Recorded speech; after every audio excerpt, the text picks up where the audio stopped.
What is up, guys? Well,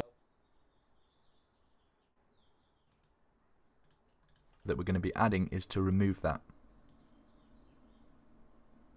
So to add our first filter, we're going to click on the little cog again next to our microphone, select filters, and a new window should pop up. Now the new window is currently blank because we have no audio filters set up, so to add our first filter we can click the little plus icon here and select noise suppression. We can now name our filter if we wish to, but I think it's pretty well named as it is, so I'm going to leave mine as noise suppression. And as soon as I click the OK button here, you're going to be able to hear a difference in my microphone straight away, because it's going to be applying the default noise suppression, the noise suppression levels that it has as the default settings.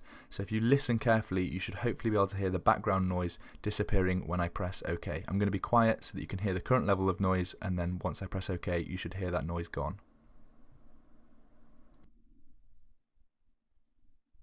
Hopefully that was a clear enough difference, and you can now hear that a lot of the background noise from my microphone has been removed. It will definitely be more obvious if you have, more noise in the background. I don't actually have that much, but you should still have been able to hear the difference. Now that OBS is receiving, this allows for complete silence when you aren't speaking. To add a noise gate, we'll go to do is to look at our levels in that OBS is receiving. The first two settings are close threshold and open threshold. So what we're going to be doing here is playing around with these settings, and we want to be looking down here at this green bar to make sure our microphone is turning on and off when it should be.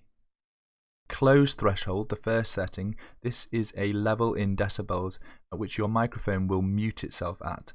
If the audio level is below this threshold, your microphone will be muted. And the open threshold, this is the exact opposite. So this is the level in decibels at which your microphone will be unmuted. So if your audio level is above this threshold, your microphone will be unmuted. What you want to be doing now is to test your settings by speaking into your microphone for a few words and then being completely silent for a few seconds.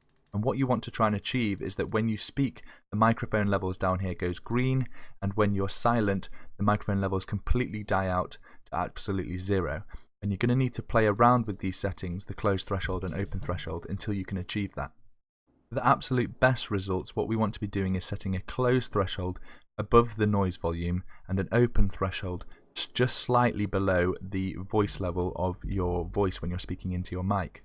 If you are finding that your microphone isn't picking up when you are talking, then what you're going to need to do is reduce the open threshold until it does. If you are, however, finding that your microphone isn't going silent when you stop speaking, then what you're going to need to do is increase the close threshold. Keep playing around with these two settings until you get the exact levels in which you need to. So maybe try speaking at the level that you live stream at. And for me, the defaults are actually pretty decent, so I'm going to leave these as they are, but that's quite unique. You're probably going to need to play around with these two levels until you get something that definitely picks up when you do start speaking and definitely shuts down when you do stop speaking. The last three settings here are attack time, hold time, and release time, all of which are measured in milliseconds.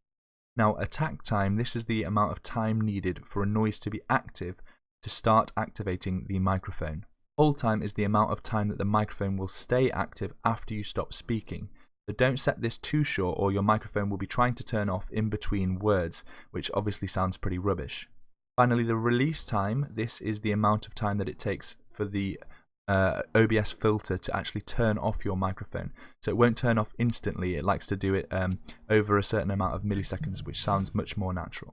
Normally the default settings for these three are absolutely fine, but feel free to change them if you do need to.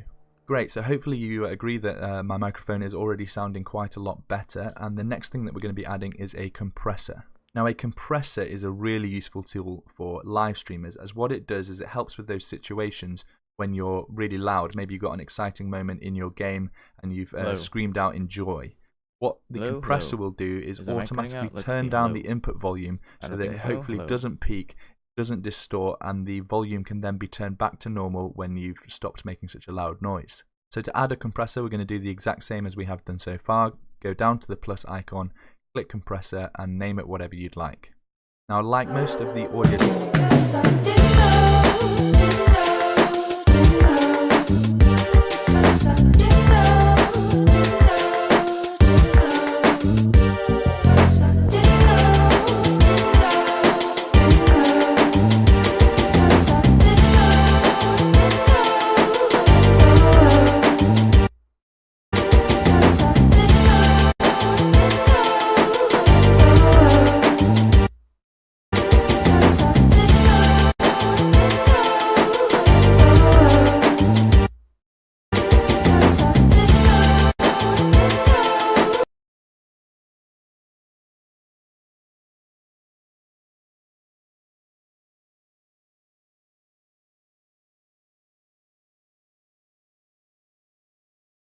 Hello?